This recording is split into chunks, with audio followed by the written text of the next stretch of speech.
2025 সালের সবচেয়ে বড় ব্লকবাস্টার সিনেমা অবশেষে চলে এলো। হলিউডের সেরা টিম বিশাল বাজেট খরচ করে এই সিনেমা বানিয়েছে। আর এটি এগিয়ে নিয়ে গেছে সেই ভয়ের পরিবেশ যেটা আমরা আগের এলিয়েন সিরিজে দেখেছি। তবে এবারে গল্পের যুদ্ধক্ষেত্র মহাকাশ নয়, বরং আমাদের পৃথিবী, মানবজাতির শেষ ভরসা। চলুন শুরু করি এলিয়েন আর্থ মুভির এক্সপ্লানেশন। যদি ভিডিওটি ভালো লাগে তবে অবশ্যই ফিল্ম নোভা চ্যানেলটি সাবস্ক্রাইব করবেন, একটি লাইক দেবেন আর আপনার মতামত কমেন্ট করে জানাতে ভুলবেন না।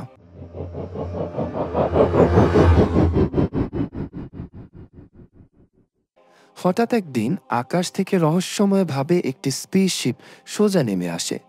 কোনো সতর্কতা ছাড়াই এটি আছড়ে পড়ে শহরের সবচেয়ে ব্যস্ততম রাস্তায়। ঘটনাটি সামনাসামনি দেখে ফেলে আশেপাশে থাকা নিরাপত্তা বাহিনী। সঙ্গে সঙ্গে রেস্কিউ টিমকে মোতায়েন করা হয়, যারা মিলিটারি গাড়ি নিয়ে ছুটে যায় ঘটনাস্থলে।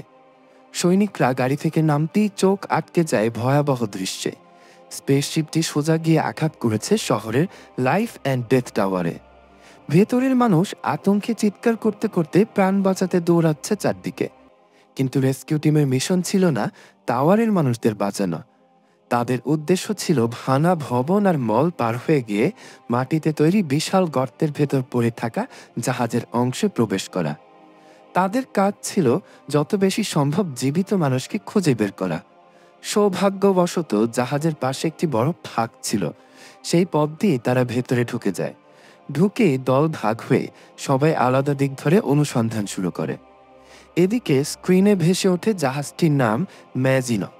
এটি মূলত পাঠানো হয়েছিল মহাবিশ্বের গভীরে গবেষণার জন্য, কিন্তু কেউ কল্পনাও করেনি এই জাহাজের ভেতরে লুকিয়ে আছে এক অজানা গ্রহ থেকে আসা ভয়ঙ্কর হুমকি। অল্প দূরে কন্ট্রোল রুমের স্টিল প্ল্যাটফর্মে দেখা যায় অদ্ভুত কিছু নখের আঁচড়, যেখান থেকে বের হচ্ছিল রঙিন স্ফুলিঙ্গ। হঠাৎ একটি স্টিল প্লেট সরে যায় আর সেখান থেকে বেরিয়ে আসে এক ক্লান্ত কৃষ্ণাঙ্গ মানুষ। সেই ছিল জাহাজের একমাত্র জীবিত ব্যক্তি। দ্রুত সে কন্ট্রোল প্যানেলের দিকে যায়। স্ক্রিনে রেস্কিউ টিমকে দেখে অদ্ভুত ভঙ্গিতে বলে ওঠে, আমি এই মালামালকে যেভাবেই হোক রক্ষা করব, যতক্ষণ না রিইনফোর্সমেন্ট এসে পৌঁছায়। কিন্তু আসল সত্যি হলো ওই কৃষ্ণাঙ্গ লোকটা মোটেও সাধারণ মানুষ নয়, বরং এক ভয়ঙ্কর শক্তিশালী মেশিন মানব, যাদেরকে সাইবর্গ বলা হয়, এবং তার ভেতরে লুকিয়ে আছে অমানবিক শক্তি। শুরুতে টো কোম্পানির কর্মীরা ম্যাজিনো নামে সেই মহাকাশ যানে চেপে ৬৫ বছরের দীর্ঘ মহাকাশ ভ্রমণে বের হয়েছিল। তাদের লক্ষ্য ছিল কোনো দূরবর্তী গ্রহ থেকে জীবিত জীবনের নমুনা সংগ্রহ করা। অবশেষে তারা সেই মিশনে সফল হয় এবং কিছু অদ্ভুত স্যাম্পল নিয়ে ফেরার পথে রওনা দেয়। একদিন ডিনার পার্টি শেষ করার পর সব ক্রু সদস্য ফিরে যায় তাদের নিজ নিজ স্লিপ পডে।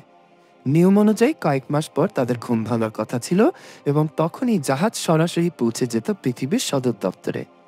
কিন্তু ভয় যেটার ছিল সেটাই ঘটে। বন্দি করে রাখা সেই জীবগুলো হঠাৎ যেন অজানা কোনো প্রভাবে উত্তেজিত হয়ে ওঠে। তারা একে একে কাচের কন্টেনার ভেঙে ফেলে আর জাহাজের ভেতরে হানা দেয় তাণ্ডব। এইসবের মধ্যেই সাইবর্গ নামের এক সদস্য, অর্থাৎ যাদেরকে এক কথায় রোবট বলা হয়, সে আগে থেকেই অদ্ভুত শব্দ টের পেয়েছিল। তাই সে নিজেকে কন্ট্রোল রুমে আটকে ফেলে এবং দ্রুত সব ঘটনার লগ আপডেট করতে থাকে। এমনকি যখন এই পাইলট সঙ্গী তাকে সাহায্য করতে ছুটে আসে, তখন সাইবর্গ শুধু তাকে উপেক্ষাই করে না, বরং দরজাটা ওয়ের করে সিল করে দেয়। কিছুক্ষণ পরেই শোনা যায় সেই পাইলটের হৃদয় বিদারক আর্তনাদ। কিছুক্ষণ পর যখন চারপাশ আবার নিস্তব্ধ হয়ে ওঠে, তখন এক ভয়ঙ্কর এলিয়েন মাথা বের করে কেবিনের দরজায় প্রচণ্ড আঘাত হানতে শুরু করে। এদিকে সাইবর্গ নিজের লগ আপডেট শেষ করে নির্লিপ্তভাবে এমার্জেন্সি ব্যারিয়ার চালু করে দেয়, কিন্তু ততক্ষণে দেরি হয়ে গেছে। দরজা ভেঙে ভিতরে ঢুকে পড়ে সেই এলিয়েন। ঠিক তখনই স্পিকারে ভেসে আসে কাউন্টডাউন। জাহাজ পৃথিবীর দিকে ধেয়ে আসছে। আর এভাবেই ম্যাজিনোর ভেঙে পড়া নিশ্চিত হয়ে যায়। তবে সাইবর্গ ভাবতে পারেনি যে রেস্কিউ টিম এত দ্রুত পৌঁছে যাবে। একটি সাইবর্গ হিসেবে তার ভেতরে ছিল না কোনো মানবিক অনুভূতি। তার মাথায় বাজছিল কেবল একটাই নির্দেশ, স্যাম্পলকে রক্ষা করো যে কোনো মূল্যে। এদিকে রেস্কিউ টিমের 2 সদস্য তখন পৌঁছে গিয়েছিল কার্গো বেতে। সেখানে রাখা অদ্ভুত সব জীবের স্যাম্পল দেখে তারা হতবাক হয়ে যায়। তাদের একজন টেরই পায়নি যে উপর থেকে হঠাৎ একটি পোকা তার জামার ভেতরে ঢুকে গেছে। তারা যখন ভেতরে আরো অনুসন্ধান করার পরিকল্পনা করছে, তখন হঠাৎ সাইবর্গ পিছন থেকে বন্দুক হাতে হাজির হয়। তার উদ্দেশ্য তাদের আঘাত করা নয়, কিন্তু সে চায়নি কোনোভাবে তারা কার্গো বের গভীরে অনুসন্ধান চালাক। সাইবর্গ দুজন রেস্কিউ সদস্যকে জোর করে তাদের অস্ত্র ফেলে দিতে বাধ্য করে, তারপর শক্ত করে খুঁটির সঙ্গে বেঁধে রাখে। কোনো রকমে তাদের ছেড়ে সাইবর্গ সরে যেতেই দুজন ভাবতে লাগলো এবার কিভাবে মুক্তি পাওয়া যায়। হঠাৎই একজন টের পেল যে তার মুখে যেন কিছু একটা হেঁটে বেড়াচ্ছে, কিন্তু হাত পেছনে বাঁধা থাকায় কোনোভাবেই সে প্রতিরোধ করতে পারল না। মুহূর্ত পরে সেই ভয়ঙ্কর কীট তার গলার ভেতর ঢুকে যায়। সে চিৎকার করতে আরেক সঙ্গীর ক্ষেত্রেও ঘটল একই ভয়ঙ্কর পরিণতি। ঠিক তখনই আকাশ থেকে 3টি উড়ন্ত যান নেমে আছে দুর্ঘটনাগ্রস্ত জাহাজের কাছে। ধীরে ধীরে সেখান থেকে বেরিয়ে আসে কয়েকজন যুবক, কিন্তু তারা সাধারণ মানুষ নয়।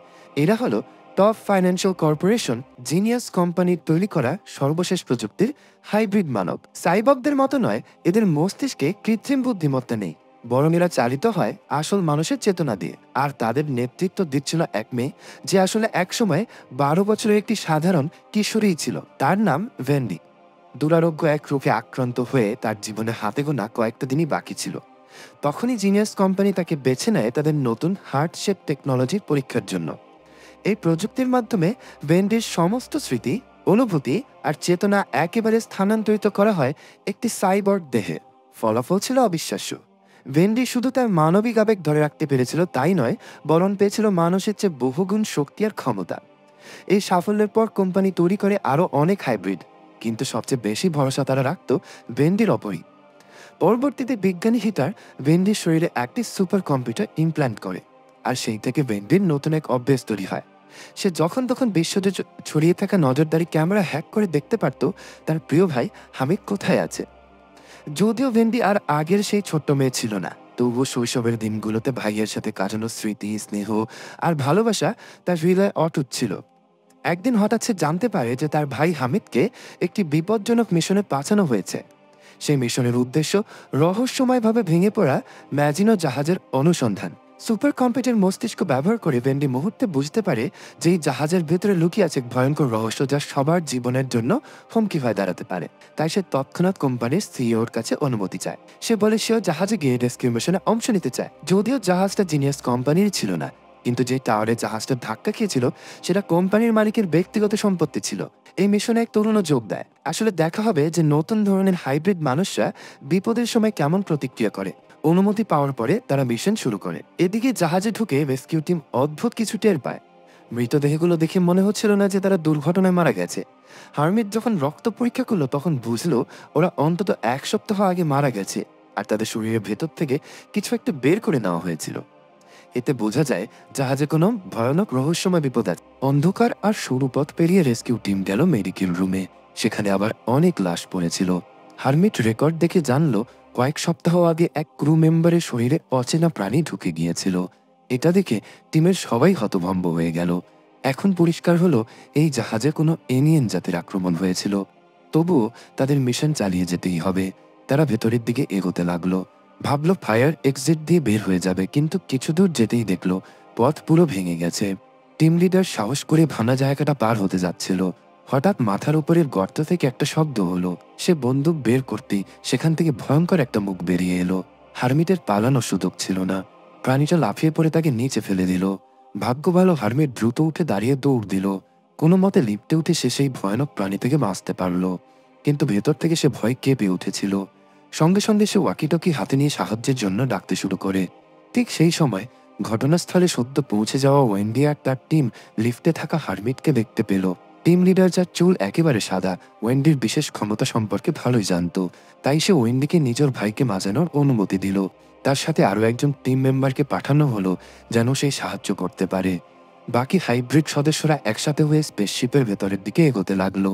সাদা চুলের লিডার ভালোভাবেই বুঝে গিয়েছিল এটা শুধু একটা ট্রেনিং মিশন নয়, আসলে এর চেয়েও গুরুতর কিছু ঘটছে।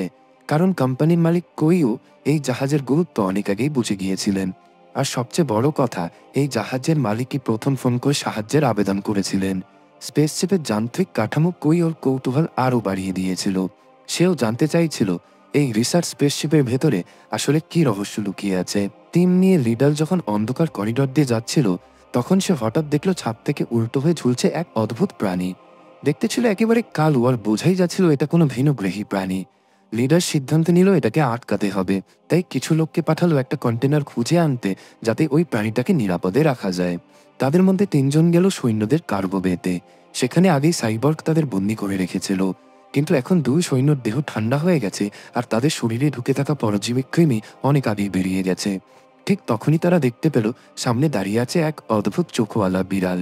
কাছে আসতেই বোঝা গেল ওটাও আসলে এক এলিয়েন প্রাণীর দখলে। হঠাৎই সেই প্রাণীটা বিড়ালের শরীর ছিঁড়ে ফেলে বাইরে বেরিয়ে এলো, আর নতুন কোনো হোস্ট খুঁজতে লাগলো। ভাগ্য ভালো তাদের একসাথে সঙ্গে সঙ্গে একটা বড় স্টিলের পাত্র দিয়ে ওটাকে ঢেকে ফেলে। তারপর জোর করে চাপ দিয়ে বসে পড়ে, যাতে প্রাণীটা পালাতে না পারে। এদিকে করিডরের বাইরে দাঁড়িয়ে থাকা সাদা চুলের লিডার সাথীদের ফেরার জন্য অপেক্ষা করতে করতে সন্দেহ করতে শুরু করে। কৌতূহলবশত সে কার্গো বেঁধে ঢুকে যায়, আর ঢুকে এসে বোঝে এই ভিনগ্রহী প্রাণীগুলো চারদিকে ছড়িয়ে আছে। আসলে সাদা চুলের এই লিডার কোনো সাধারণ মানুষ নয়, সে কোম্পানির বানানো এক মেকানিক্যাল সাইবর্গ। সে দ্রুত একটা ডেটা কেবল জাহাজের কম্পিউটারে লাগিয়ে দেয়, আর পুরো স্পেসশিপের গঠন ক্যান করে নেয়। কিন্তু তার চোখে পড়েনি বাইরে ছাদ থেকে ঝুলে থাকা সেই কালো প্রাণী এখন বিশাল এক টেন্টিকেল মেলে ধরেছে। যেই হাইব্রিড এটি দেখছিল, সে সময় নিয়ে বিষয়টা বুঝতে চাইছিল, কিন্তু ঠিক তখনই তার সাথী তাকে ডেকে নিয়ে যায়। অন্যদিকে সাদা চুলের লিডার এক বিশাল সত্য আবিষ্কার করে। এক জায়গায় সারি বাড়ির ডিমের মতো বস্তু লুকিয়ে রাখা ছিল। সে অনুমান করছিল এই জাহাজটা আসলে অনেক ভয়ঙ্কর, তাই সে সঙ্গে সঙ্গে ক্রাইসিস রেসপন্স টিমকে ডাকে। ও ইন্ডিয়ার তার টিম ভাইকে খুঁজতে বের হয়। ভালো দিক হলো এখনো পর্যন্ত তাদের কোনো মুখোমুখি স্ট্রেঞ্জ এলিয়েনের সঙ্গে হয়নি। কিন্তু চটের ধারে হারমিটের ব্যাগ পেয়ে ওয়েন্ডি বুঝলো ভাই বেশি দূরে নেই। লিফটের দরজার কাছে গভীর পায়ের চিহ্ন দেখে তার মন ভরে গেল ভয় আর অশান্তিতে। কিছু দূরে হারমিট সাহায্যের জন্য রেডিওতে বারবার ডাকছে। ঠিক তখন সামনে দেখা দিল একটি ব্রো আলো। সেখানে একজন রেস্কিউ টিমের সদস্য ছিল, কিন্তু আশ্চর্য হলো বাকি সবাই কোথায়, তাদের কোনো খোঁজও নেই ও কমিউনিকেশনও বন্ধ। হারমিট বলল এখানে এক ভয়ঙ্কর এলিয়েন ঘুরছে। তখন পাশের একটি কক্ষ থেকে শব্দ শুনে তারা ছুটে গিয়ে দরজা ধাক্কা দিতে লাগলো, কিন্তু ভেতরে গিয়ে তারা দেখতে পেল একটা পাগলামে ভরা পার্টি চলছে। স্পেসশিপের ক্র্যাশের তো অবশ্য শুনেও তারা কিছুই মনে করলো না। তাদেরকে সাথে যেতে বললে তারা উল্টো দরজা বন্ধ করে দেয়। তখনই হারমিট খেয়াল করে এক এলিয়েন তার সাথীর ঠিক পেছনে দাঁড়িয়ে আছে। তার হাতে বন্দুক তোলারও সময় হয়নি। এলিয়েন তার সাথীকে মুখে ধরে তুলে আকাশে উঠিয়ে নিয়ে যায়। চিৎকার শোনার সঙ্গে সঙ্গে পার্টির মালিক বাইরে বের হয়। এলিয়েন সঙ্গে সঙ্গে মালিকের দিকে ঝাঁপিয়ে পড়ে। জমিনে পড়ে থাকা হারমিট শুধু চিৎকারের শব্দ শুনতে পায়। যখন সে আবার উঠে দাঁড়ায়, তখন সামনে শুধু এলিয়েনের ধ্বংস করা দেয়াল আর ভাঙা জিনিসপত্র ছাড়া কিছু বাকি ছিল না। পার্টির মালিক নিজের জীবন বাঁচানোর চেষ্টা করছে, কিন্তু মুহূর্তের মধ্যে এলিয়েন বালকনি থেকে ঝাঁপ দিয়ে তার উপরে এসে পড়ে। হারমিট ঠিক কিছু বুঝতে ওঠার আগেই তার পা এলিয়েনের লেজে আটকে যায়। মৃত্যুর মাত্র কয়েক সেকেন্ড দূরে হঠাৎ এক ঝকঝকে লেজার বিম এসে পড়ে এলিয়েনের ওপর। এলিয়েন তৎক্ষণাৎ জমিনে লুটিয়ে পড়ে। হারমিট শান্ত হয়ে এক নিঃশ্বাস নেয়। সামনে দাঁড়িয়ে থাকে সেই সাইবর্গ। হারমিট ধন্যবাদ দিতে চায়, কিন্তু হঠাৎ সাইবর্গ তার উপর লেজার চালায়। সাইবর্গ আসলে কাউকে বাঁচাতে আসেনি, তার একটাই মিশন ছিল কার্গো নিরাপদ রাখা। সে ফ্রিজ গান দিয়ে এলিয়েনটাকে প্যাক করে টেনে টেনে কার্গো রুমের দিকে নিয়ে যায়। লিফটে ঢোকার সময় 3 জন রেস্কিউ টিমের সদস্য আসে। তারা আসলে মানুষদের বাঁচাতে এসেছে, কিন্তু কার্গো থেকে যে সরগরম দেখার পর তারা দ্রুত বুঝে যায় সামনের বায়োক্লোনটি একটা বিপজ্জনক প্রাণী। সব মিলিয়ে তারা সহযোগিতা করে। তারপর হারমিটকে হাত তুলে দাঁড়াতে বলে, কিন্তু তখন সাইবর্গ বলে ওঠে, তোমার আমাকে নিয়ে চিন্তা করার দরকার নেই। এই কথা শেষ হওয়ার আগেই এলিয়েনটি তার বাঁধন খুলে বেরিয়ে আসে। হারমিট ঠিক এলিয়েনটির সাথে মোকাবিলা করার জন্য প্রস্তুত হচ্ছিল, কিন্তু ঠিক তখনই পেছন থেকে কিছু শব্দ শুনে এলিয়েনটি সেই দিকে চলে যায়। সাইবর্গ তখন সেখানে দাঁড়িয়ে থাকে, চারপাশে ছড়িয়ে থাকা লাশগুলোকে দেখতে থাকে। ওদিকে ওয়েন্ডি এবং তার সাথী আগেই পার্টি জায়গায় পৌঁছে গেছে। চারপাশে এত রক্ত দেখে সবার মধ্যে অদ্ভুত অস্থিরতা তৈরি হয়। এরপর হারমিটকে দেখানো হয় যা জ্ঞান ফিরে এসেছে। তার দৃষ্টি পড়ে মঞ্চে রাখা প্রাচীন বেসবল ব্যাটে। তখন তার মনে পড়ে সে তার বাবার সঙ্গে ম্যাচ দেখতে যেত। হারমিটের মন খারাপ হয়ে যায়। ঠিক তখন স্ক্রিনে ওয়েন্ডির হাস্যোজ্জ্বল মুখ ভেসে ওঠে। ওয়েন্ডি এত বছর পর তার ভাইকে সামনাসামনি দেখে বুঝতে পারছিল না তার ভাইকে সব কথা কিভাবে খুলে বলবে। ঠিক তখন তার ইয়ারপিসে সাদা চুলের টিম লিডারের কণ্ঠ শোনা যায়। সে বলে, ওয়েন্ডি, সেই ডিমগুলোর কাছে যাও এবং রেস্কিউ টিম না আসা পর্যন্ত কাউকে সেখান থেকে যেতে দিও না। টুকরো টুকরো ভাঙা করিডোর পেরিয়ে একসাথেই শেষ পর্যন্ত হারমিটকে মনে করিয়ে দেয়, ওয়েন্ডি তোমার বোন। ওয়েন্ডি তখন তার সাথীকে সেখান থেকে সরিয়ে দেয়। ওয়েন্ডি তখন তার ভাইকে বলে, কোম্পানি সবাইকে লুকিয়ে রেখেছিল, এজন্য এতদিন তার ভাইয়ের সঙ্গে দেখা হয়নি। হারমিট এটি মানতে পারছিল না, যে তার বোন বেঁচে আছে, কারণ তার স্মৃতিতে তার বোন একটি অনিচ্ছাকৃত রোগে অনেক আগেই মারা গেছে। ওই সময় ওয়েন্ডি ধীরে ধীরে সব ছোট ছোট গোপন তথ্য এক এক করে বলে দিতে শুরু করে, যা কেবল ভাই বোন দুজনই জানে। হার্মিট ধীরে ধীরে তার উপস্থিতি মেনে নেয়। ঠিক সেই সময় তারা পৌঁছায় সেই জায়গায় যেখানে বাইরের গ্রহের অদ্ভুত ডিম রাখা ছিল। তারা বুঝতে পারে এই সবগুলোই সেই এলিয়েনদের ডিম। ঠিক তখনই ওয়েন্ডি বুঝতে পারে কিছু একটা দ্রুত তাদের দিকে এগিয়ে আসছে। হঠাৎ এক এলিয়েন বাইরে এসে হার্মিটকে মুখে ধরে তুলে নেয়। এর থেকেই বোঝা যায় ওয়েন্ডির মূল মিশন এখন তাকে তার ভাইকে বাঁচাতে হবে। এটি এলিয়েন আর্থের প্রথম এবং দ্বিতীয় এপিসোডের শেষ অংশ। এই সিরিজের পরবর্তী এপিসোড প্রতি সপ্তাহে একে একে আসবে। যদি আপনাদের এই ভিডিও পছন্দ হয় তাহলে অনুগ্রহ করে বেশি বেশি লাইক এবং সাবস্ক্রাইব করুন, যাতে পরবর্তী গল্পের আপডেট আপনাদের কাছে সবচেয়ে আগে পৌঁছায়।